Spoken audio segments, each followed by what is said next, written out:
الله لا إله إلا هو الحي القيوم لا تأخذه سنة ولا نوم له ما في السماوات وما في الأرض من ذا الذي يشفع عنده إلا بإذنه يعلم ما بين أيديهم وما خلفهم ولا يحيطون بشيء من علمه إلا بما شاء وسع كرسيه السماوات والأرض ولا يؤوده حفظهما وهو العلي العظيم لله ما في السماوات وما في الأرض وإن تبدوا ما في أنفسكم أو تخفوه يحاسبكم به الله فيغفر لمن يشاء ويعذب من يشاء والله على كل شيء قدير آمن الرسول بما أنزل إليه من ربه والمؤمنون كل آمن بالله وملائكته وكتبه ورسله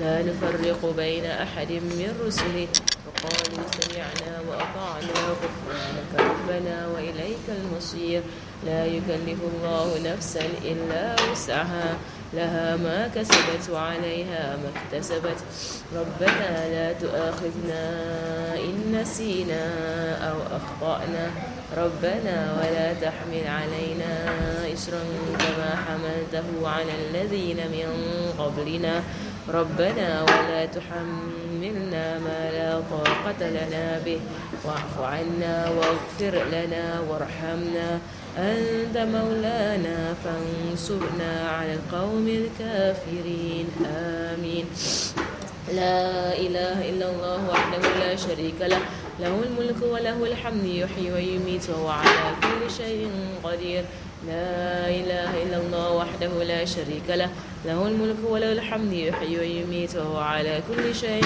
قدير لا إله إلا الله وحده لا شريك له له الملك وله الحمد يحيي ويميت وهو على كل شيء قدير سبحان الله والحمد لله ولا إله إلا الله الله أكبر سبحان الله والحمد لله ولا إله إلا الله الله أكبر سبحان الله والحمد لله ولا إله إلا الله الله أكبر سبحان الله بحمده سبحان الله العظيم سبحان الله وبحمده سبحان الله العظيم سبحان الله وبحمده سبحان الله العظيم ربنا اغفر لنا وتب علينا إنك أنت التواب الرحيم ربنا اغفر لنا وتب علينا إنك أنت التواب الرحيم ربنا اغفر لنا وتب علينا إنك أنت التواب الرحيم اللهم صل على محمد اللهم صل عليه وسلم